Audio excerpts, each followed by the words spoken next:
21세기를 문화의 세기라고 합니다. 문화에 대한 정의는 하도 복잡합니다. 그렇지만 어떤 논의에서도 다 공통된 것이 하나 있습니다. 사람만이 하는 것이기 때문에 사람을 사람답게 하는 것, 그것을 문화라고 할 수 있습니다. 그러면 문화를 어떻게 정의할까? 내용이 뭘까? 문화는 다양성과 가치로 얘기할 수 있는데요. 그런데 같은 다양성이라도 높고 낮은 층위가 있는 가치 다양성, 그것이 중요합니다. 그래서 이게 문화의 본령은 가치라고 할 수 있습니다. 그러니까 다양한 가치가 있는데 높은 가치를 지향하는 것으로 이제 생각할 수 있고요. 그래서 결론, 사람은 향상이라는 목적성을 가지는 존재이고 사람다운 사람은 그 높은 이상 가치를 실현하는 사람이다, 이렇게 말씀드릴 수 있습니다. 그래서 그림 읽기를 위한 몇 가지 생각을 할 수가 있는데요. 인간이라는 어떤 존재여서 그림을 그리는가 할 때 그림이 뭔지를 알아야지 되잖아요. 그래서 그게 미술을 분야를 나눌 때요, 회화, 조각, 공예, 건축으로 나눕니다. 입체 예술과 평면 예술로 볼 수 있는데, 입체 예술은 현실성, 실물성, 그런 것이 있습니다. 이해하기가 쉽습니다. 그런데 오늘 말씀드리고자 하는 평면 예술은요, 어떤 문제가 있는가 하면 실제로 상징성, 가상성, 그런 걸 통해서 예술적 생명성을 드러내야 하는 거기 때문에 인간의 그 가장 높은 정신 활동, 뭐 주상이라든지 여러 가지가 있지 않습니까? 그 인간의 그 사고의 능력 같은 것 중에 그게 최대한 고도로 상상력이나 이런 것들이 이제 발휘되어야 하는 것이고요. 바로 이런 것과 같습니다. 인왕제색도인데요. 실제로 인왕산을 보면 저렇게 생겼지만 저건 인왕산이 아니지 않습니까? 인왕산이라고 생각하고 보는 거죠. 그런데 오른쪽 그 청자는 실물을 만나게 되면, 이건 다 사진이니까 그렇긴 합니다만, 보게 되면 바로 이해가 가능한 데 비해서 평면적인 건 다시 한번 사고작용을 거쳐야만 하는 것입니다. 예술이라는 건 다 똑같습니다. 감동을 주고 감정이 이입되고 하는 거 다 똑같습니다. 왜냐하면 인간의 가슴에서 우러나오는 거고, 그러니까요. 지성과 감성이 다 동원되기는 마찬가지입니다. 그렇지만 미술의 경우는 조형성 때문에 행위를 하는 순간 흔적이 남습니다. 조형이 됩니다. 동아시아의 특징이 좀 있어서 말씀드리자면 눈으로 보고 인식하고 이해하잖아요. 그게 마음이고요. 그 다음에 조형은 손으로 하지 않습니까? 그래서 동아시아에서는 심수상응, 마음과 손이 서로 상응할 때 작품이 된다고 생각합니다. 지성과 감성이 총동원되는 것이 예술입니다. 그냥 어떤 끼만 있다고 되는 것이 아니고요. 내적인 어떤 것이 있어야 되기 때문에, 그래서 예술이 같은 문화 중에서도 이제 지성과 감성이 통합되어 나타나서 문화를 대표하고, 그다음에 그 예술의 그 시각과 조형 때문에 미술이 대표한다, 이제 이렇게 말씀을 드릴 수 있겠습니다. 그래서 결론적으로 가치, 의미, 가치, 이런 것이 문화의 핵심이다, 이렇게 말씀을 드리고요. 인간이란 무엇인가를 지금 말씀드린 그런 것을 포함해서 한번 표를 놓고서 보겠습니다. 동아시아의 문예 사상에 나오는 그 이론이라든지 그런 데 나오는 걸 표로 정리한 겁니다. 그러니까 그 정리한 내용을 좀 보자면요. 세속에서 탈속으로 하고요. 그 다음에 어떻게 해서 외로 향상합니다. 정치, 사회, 경제적 동물에서 문화적 존재로 이렇게 가는데요. 이때 정치, 사회, 경제적일 때는 물질적이고 육체적인 것 중심입니다. 그래서 어떻게 살까, 어떻게 생존할까, 어떻게 생활할까, 그런데 주관심사입니다. 정치, 사회, 경제적으로. 그래서 우리 삶을 돌아보면 하루에도 대부분 어떻게 종사하고 있습니다. 그런데 문화적 존재가 된다는 건 정신적, 가치 중심적, 사람다운 사람이 되는 것, 그래서 향상하는 목적성을 가진 존재라는 걸 문화적 인간관을 받아들인 경우입니다. 이제 어떻게 그러면 이거를 향상 쪽으로 가는가 하는 거를 이제 쭉 보시면 뭐 여러분도 맨날 겪고 있으니까 이제 이해가 되실 텐데요. 세속적 일상은 오욕칠정의 세계입니다. 맨날 뭐 좋고 뭐 슬프고 두렵고 그렇게 살지 않습니까? 그런데 그러면 그거 말고 뭐가 있느냐? 그렇게 할 때 이제 과거에는 전통적으로 그 문예 사상에 그대로 나타납니다. 무의자연, 무아, 그다음에 인격 완성. 인격 완성은 유교에서 말하는 건데 성기라고도 하고요. 수기라고도 하고 수양이라고도 합니다. 그래서 미술과 수양의 키워드와 딱 맞습니다. 오욕칠정의 세계에서 가장 좋은 맛은요, 달콤한 맛입니다. 그래서 뭐 좋은 사람 부를 때도 달콤한 용어를 다 써서 부르지 않습니까? 그런데 그게 아니라 삶의 의미를 생각하고 그랬을 경우에 맛은, 그러니까 자유로운 맛은요, 단박 소세. 그분들이 직접 단박 소세를 단어를 구사했고 그걸 추구해서 작품도 남기고 그랬습니다. 그래서 맑고 시원함입니다. 그런데 오욕칠정의 세계를 살려면 어쩔 수 없이 인간은 조직 생활을 할 수밖에 없습니다. 가정이라는 조직, 이 가장 강력한 조직이죠. 그 다음에 뭐 사회 조직이 있습니다. 그러니까 조직 생활을 할 수밖에 없는데 전통적으로 이 조직 속에서 그 옛날의 지식인들은 벼슬에 나아가요. 가서 사회적 의무를 해요. 그 다음에 어느 때가 되면 자발적으로 또는 타의에 의해서 은퇴를 하게 됩니다. 그래서 은일을 하는데요. 인간의 자연화라고 부르는 방식으로 자연인으로 돌아가기를 원했습니다. 그 다음에 그러려면 장자가 말한 소요유죠. 소요하면 천천히 이제, 근데 그 유라는 표현은 중국식 표현이에요. 중국 분들은 그거를 즐기고 누리고 뭐 그런다는 뜻으로, 뭐 어쨌든 간에 자유를 누린다 이제 그런 뜻인데요.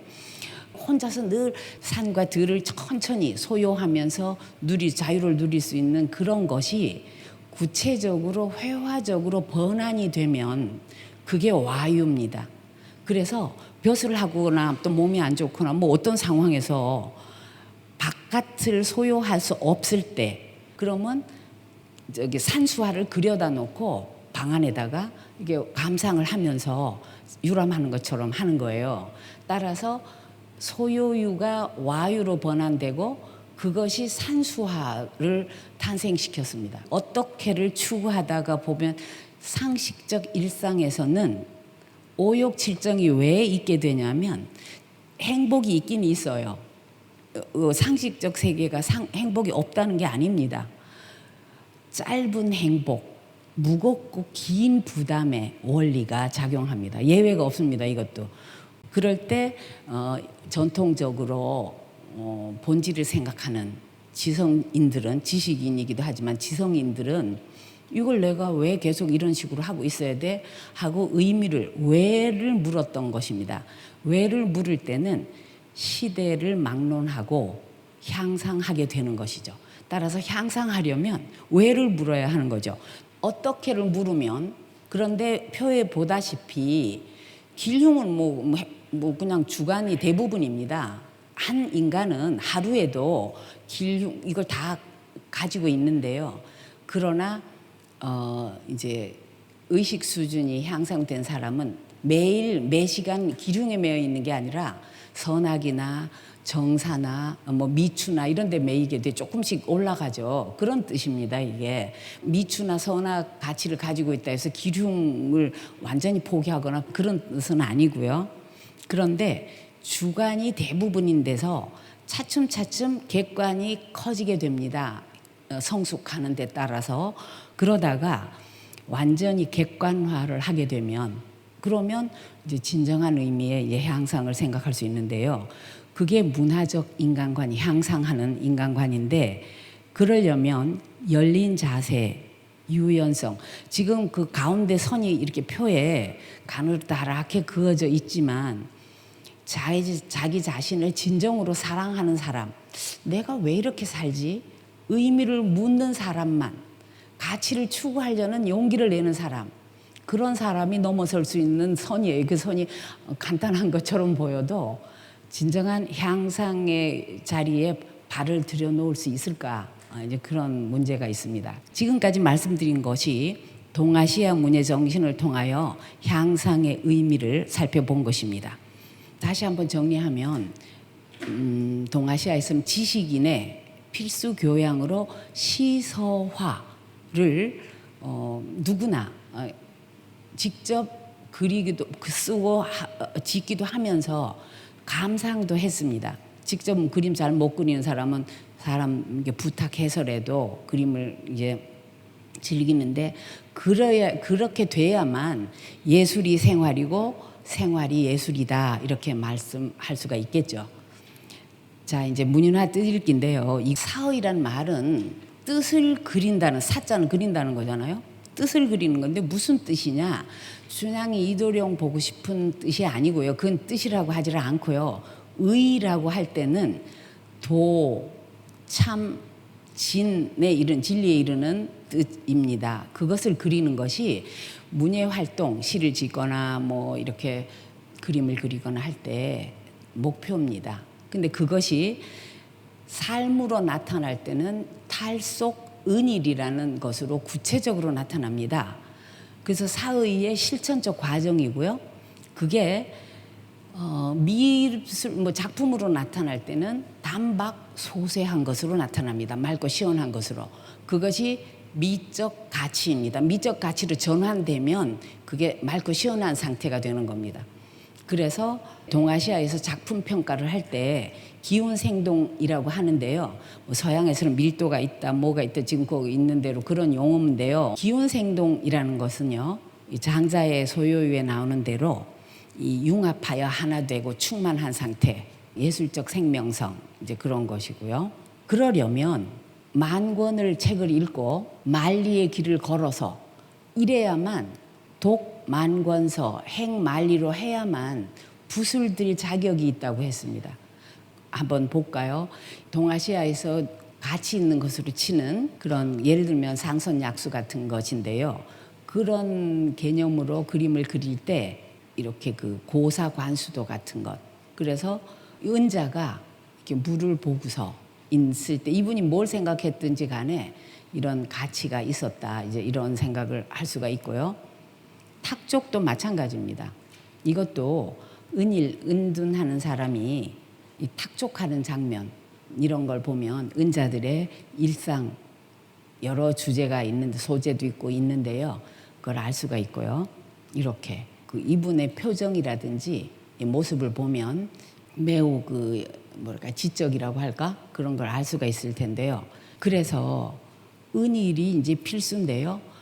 매번 산속으로 갈 수가 없으니까 시중에 살고 있으면서도 정신은 이제 은일 정신을 이제 추구했던 시중 은일이라고 합니다.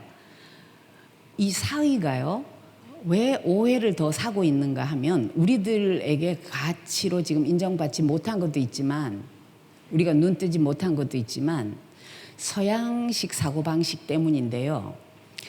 서양에서는 예술을 통해서 사의에 이르겠다 하는 개념을 갖고 있는 게 아니에요. 서양도 향상하려고는 했습니다.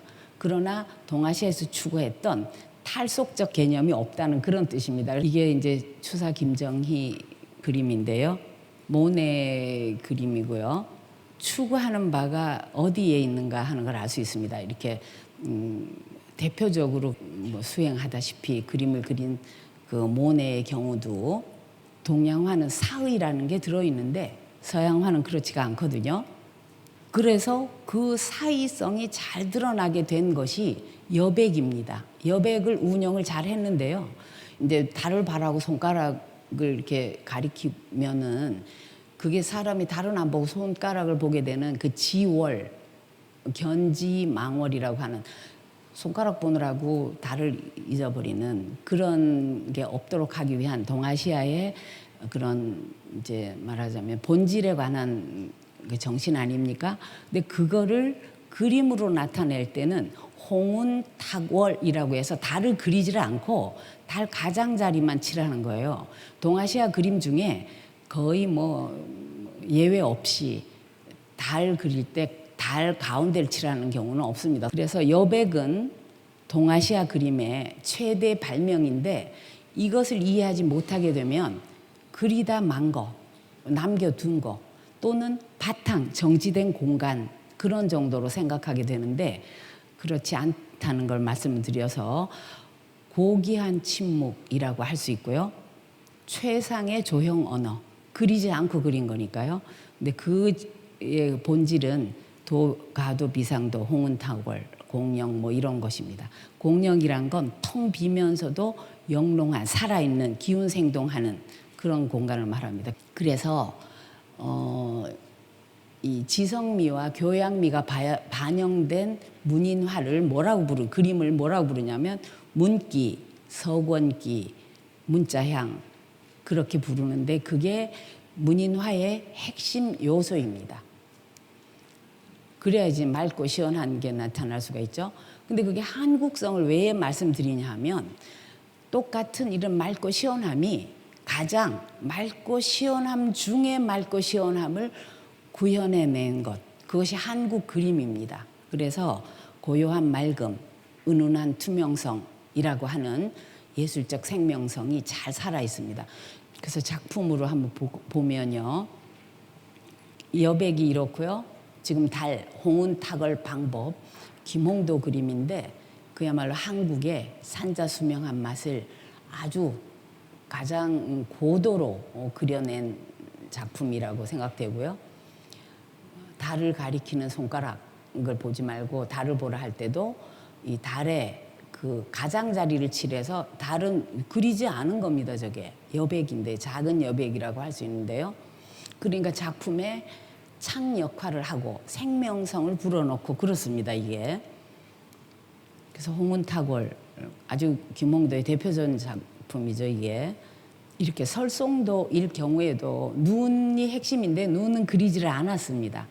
그리지를 않고 설송도를 표현한 것이죠. 이제 여백이 이제 가다 이렇게까지 텅 비게 그리는데요. 꽃잎도 그리질 않았거든요. 꽃술만 그리고요. 문인화 이해를 위해서 그야말로 너무나 방대한 양을 제가 두서없이 말씀을 드렸는데 향상하는 존재, 사람이라는 인간관을 가질 때 이제 그런 중요한데요. 문화 시대를 감당하려면 필연적으로 이런 인간관을 갖지 않으면 문화를 감당할 수가 없습니다. 문화인이 될 수가 없는 거예요. 그래서 마침내 지구촌 인류의 지성이 향상하여 평화롭고 자유롭게 사유하며 문화와 과학이라는 두 날개가 진정 사람다운 사람의 시대를 누리게 그렇게 활용해서 누리게 되기를 제가 기대합니다. 그래서 그 여정에 고도로 체화된 문화 감각과 뿌리 깊고 탁월한 창의성을 지닌 이 땅의 문화 저력이 바야흐로 지구촌 문화 시대의 흐름을 이끌어 갈 것으로 전망해 봅니다.